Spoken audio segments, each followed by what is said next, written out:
This conference will now be recorded. Hey, how are you? By the time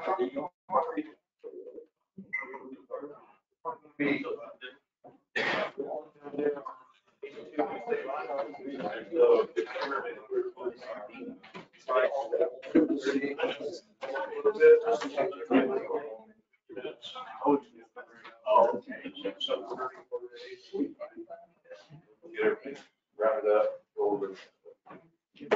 Call this meeting to order. Roll call. Mayor Trujillo, Here. Commissioner Compost, Here. Commissioner Gandy, Here. Commissioner Bowe, Here. and the minutes will show that Commissioner Butcher is Thank you. You bow your heads, I'll lead you in prayer. Lord, I want to thank you this evening for gathering us here today. I want to also thank you for the little rain we got. I want to thank you also for all the concerned citizens we have, as well as what we've had here in the past few meetings that we've had, Lord. I ask that you help us and make a sound, decisive decision tonight. Help us to guide us and continue to guide us in the right direction with the city of Lovington. Protect our law enforcement, sir. May protect our fire department, as well as all public servants that serve our community, Lord. Protect our nation, protect our soldiers, Lord, and protect all the people out there that are still recovering from COVID and recovering from the crisis of COVID economics. Amen. Amen. Pledge Pledge allegiance to the flag, States of America, and to the republic for which it stands, one nation, under God, indivisible, with liberty and justice for all. Salute the flag, the state of Mexico, see the symbol, of friendship, monument. Thank you, brother.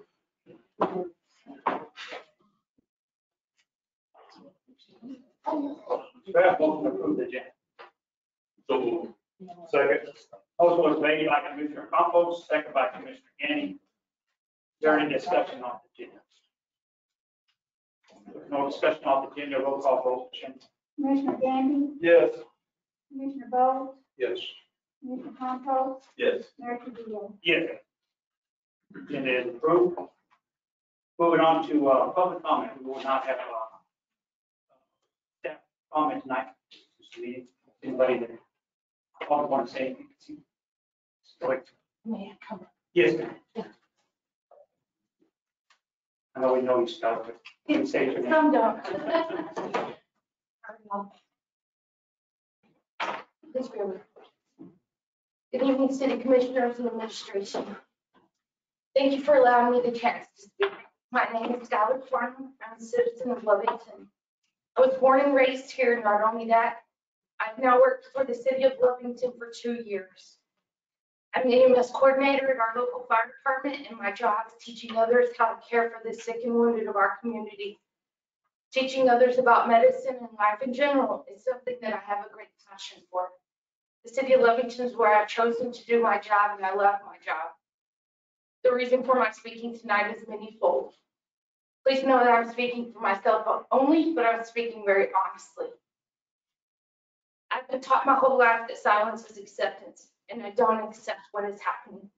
I don't accept that the entire commission has been blindsided by our seemingly recent issues of failing city government. We have problems in our city, big, monstrous problems. It is scary to those of us who are employed here, who do care for our citizens, that the problems only seem to be getting bigger every time we come to work. We have endured layoffs, hiring freezes, education budget freezes, and we've not had any uniforms purchased in over 2 years that we can buy out of our own pockets. There have been no raises, evaluations, or any sorts of an incentive for somebody to come take our jobs. And yet, most of us have tried to stick this out due to sheer devotion to our town and our families and our coworkers. The issues that we're facing as a city did not happen in 1 year. They did not happen in 2 years. COVID did not cause our issues. Low gross tax receipts did not cause them. Mismanagement caused them. Although we're paying the price, exactly whose mismanagement is not the citizens of Lovington's problem. It's also not the employees that choose to work here's problem. This is a commission problem and is a position which you've all willingly run for. These issues have been building, and I feel like it is your responsibility as elected commissioners to see this coming and have headed off. You've approved every budget and are able to get financial records at any meeting. The buck ultimately ends with you all every time. I was present at a meeting last month, and I frankly was appalled at the way our city administrators were spoken to. Your responses to every issue brought up was to look at them and say, what are you going to do to fix it? There was no advice or ideas given out by commission, only questions. The entire meeting felt punitive, and I was embarrassed to stay sitting in it. Yet, you felt this was a very fair question to ask the department heads, who are very well known to be at half of their staffing levels and have their hands tied by budget constraints that have been approved and put in place by commission. If I were David Rodriguez or White Duncan, I would have resigned after that meeting. But they remain professional in the face of unhelpful and unscrupulous questioning. I felt at that meeting people were more worried about the weeds that were going to get mowed than hiring enough police and EMTs to properly care for our citizens. Now I feel this must be considered a fair question to turn and ask you all, man to man, how will you fix the city? Confidence in city commission within the city departments is non-existent. I'm very curious how many of you actually know how many firefighters or EMTs work in our city. I'll let you know, there's supposed to be 21. Currently, we're functioning with 14, and we can hire 1. These people make little more than minimum wage per hour, and they work 72 to 96 hours a week to keep us safe. They keep our families alive and healthy. They keep our houses from burning down, and yet they hardly pay their bills. We have a city that has grown in population and commerce, but is still being staffed and managed as if medical emergencies and crimes have not grown. They have, in large numbers and with profound magnitude. Yet we're managing our situations with bare staffing and paying pathetically low salaries. It is embarrassing how little we pay these people. Very few in this room have actually darkened the doors across the street to speak to us, have a coffee, shake hands, or thank these guys for putting their lives on the line every single time they come to work. Tired as hell. Several people who I know have said that I'm crazy to come speak candidly and openly with you all. I told them I've known most of you most of my life. They say there could be consequences and repercussions, but I feel that none of you would ever hesitate in the slightest to question me openly as well. A few of you are even known to publicly criticize our city departments. The employees of our city are quite frankly afraid to come speak to you for fear that they will be targeted, but I'm willing to be their voice. It's disheartening to me that I spend so much of my time at work trying to build morale and convince people why they should stay and work in our city for a commission that does not appear to appreciate them. So now I would like to ask each of you one more time, what are you, as the known definitive authority of our entire city, going to do to help fix our problems and keep our infrastructure afloat? I hope you will pray, research, and discuss your decisions as they ultimately deeply affect thousands of people's lives literally every day. Thank you.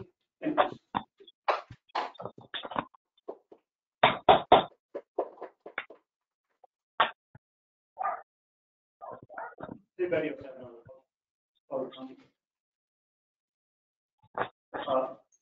On Skylar, some of her, one of her areas of discussion, I will release to the public next month before the 15th, we'll release a financial statement. I want to let everybody know that the city is in good shape financially. Continue to restructure as we move forward. Sometimes I'd like to be more open about everything, but it seems like many things are changing. Our GRPs are very low, and even with the major budget cuts that we did do for this fiscal year, we barely met the last 2 months with the GRTs that came in, the grocery receipts tax that come in. I know a lot of people feel like, well, what's going on? But if, and I know Skylar mentioned COVID, but recall all the businesses were shut down here in Lubbock.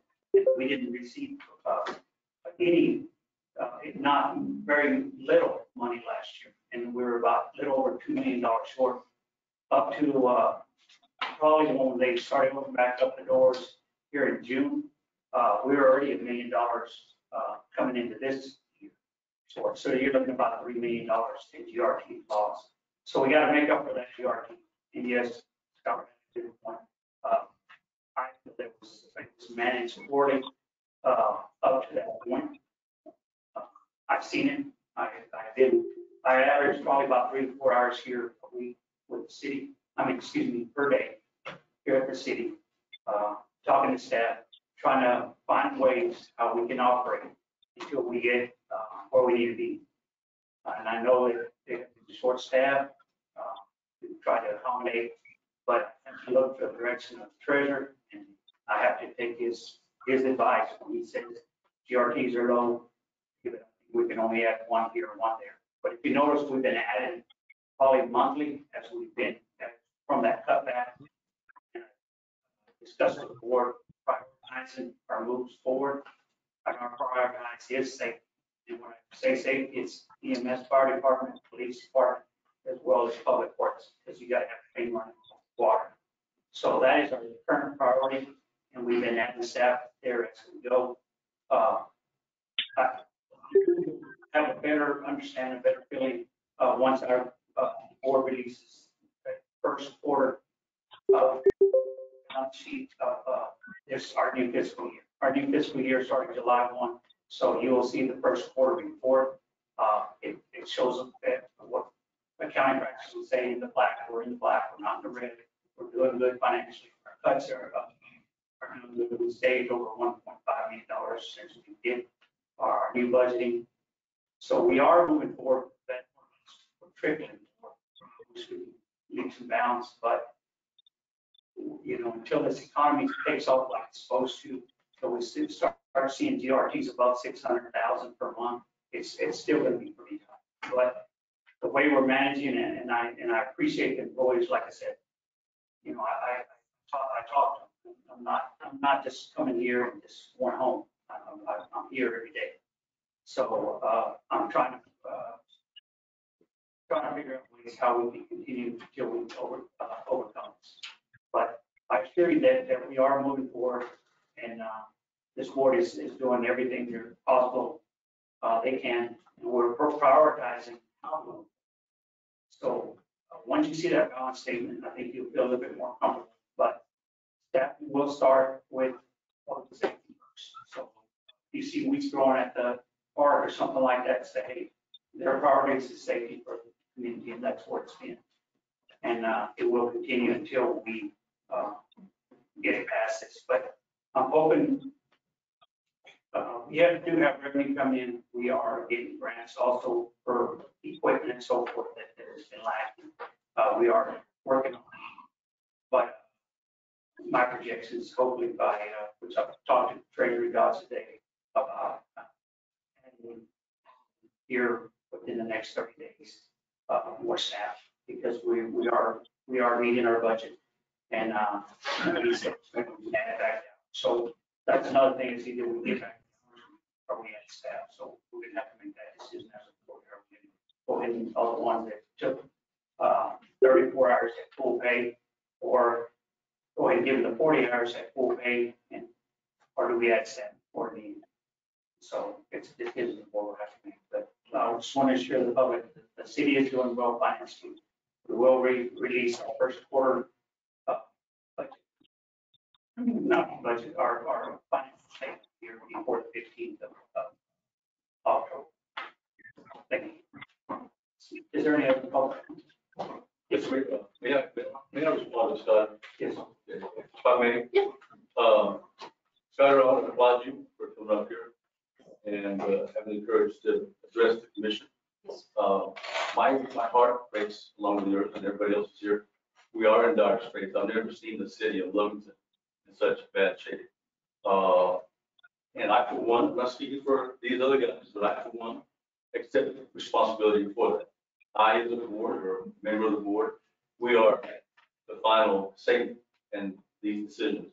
So I do feel accountable. I do feel responsible for what's taken. And I will assure you this, that I'm with you. I'm hurting to see all this happen. We're losing great people from our city employees. They're friends of mine. I've known them for a long time. But I'm willing to do this. I am going to visit with them personally and find out exactly why they're leaving. Because we need to fix the problem before we can get better. Yeah, money is an issue. Of course, COVID was an issue as well. But we're talking about people. And I want to find out, how are we treating our people? What are we doing wrong to avoid this kind of issue? Because obviously, it's more than money. It's more than just the economy. It's more than COVID. It's how we're treating our people. I think we need to do a better job. So thank you for listening. Thank you. David, today I was approached by another city employee, and from what I understand and from what Skylar said, just about all of them are ready to walk off. What are we and what, I mean, not just you as commission, but we as citizens, we got to let them know that we can't run without them. Yes. And what do we, as the community, need to do to make their job, I mean, y'all, they have good leadership, but we as a community, they have to know that we're all behind them, because we can't have water, we won't have anything without them. Yes. So we've got to do something as a city, as just a community altogether to let them know that we appreciate them. But, you know, again, they need the leadership behind them, you know, and what's the reason for the morale? I mean, there's a lot of reasons for the morale to be low, but like I said, I think we're getting ready to lose a lot of employees. It's scary to me as a person who has to have water and trash and, you know, with all the water leaks in town and stuff like that, it's scary for us. So, I mean, I would love to find a way that not just the commission, but we as citizens can let people like Skylar and the, you know, water department and, you know, all of them know that we all appreciate everything they're doing. And what can we do? Well, they have to count on you for leadership, but what, you know, we as citizens need to do something to let them know that we're behind them. And just like you pointed out as well as Skylar this evening, employees are putting in their time and extra time. I think the public sometimes scrutinizes them when there's a water leak, and they hammer them on social media, and they directly attack their friend. They attack me any day they like when I get social media, and they attack employees, family members. It's tough on them. And I think as a community, they would show restraint, support, applaud them when they're out there instead of slamming them. I think that would go a long ways. I think us as board members, you know, we need to do the same as well. Yeah. And continue to fight this change that we're currently making this evening, guys. Definitely, yesterday we had a few meetings here, which in fact I was here all afternoon, restructuring everything. There's two gentlemen that left. That's 36 years of experience that the city is losing in one day. And so we restructured on how to operate. But like I mentioned to you personally earlier, I said, this is the last straw. I said, we got to make it now. Yeah. And, but that's why I was speaking out earlier about our financial statement, letting the community know as well as the staff know. But we are having staff meetings. We won't have until after this board makes this decision this evening, if not Monday, if possibly Tuesday, ensuring the staff that we're doing fine financially and I'm not sure that's all it's going to take. Sounds to me like they're going to need a lot more than just that. They're going to have to feel appreciated and wanted, you know, I mean, we all do, but I mean, I think from what she's saying, the morale is not just money. Yeah. So, I mean, and that's what I heard today too. So I think we're in trouble. I mean, I think you're in a lot more trouble than you realize as far as employees and walking off. So, Thank you so much. Is there any other public? This evening, I want to say before we go into closed session, it involves closed session, so we're going to go into closed session, come out of closed session. It may take about 20 minutes or more. Welcome to stay out in the lobby, and we're going to do a little debate on the direction we're going to head. And then we'll come back out of closed session, and you guys will return here. Feel free to meet on the lobby. Try to keep the volume down. There's a big echo, and sometimes we can't even hear it's too much. But we're going to currently go into closed session. If there's no other public comment, we are going to closed session. Do I have a motion? Mr. Mayor, I'd like to make a motion to go into closed session pursuant to section 10-15-1, New Mexico State annotated 1978, subsection H2 regarding limited personnel matters, chief of police and interim city manager. Second. Motion by Commissioner Campos, second by Commissioner Gandy. Roll call, Shannon. Commissioner Compost, Yes. Commissioner Gandy, Yes. Commissioner Bowe, Yes.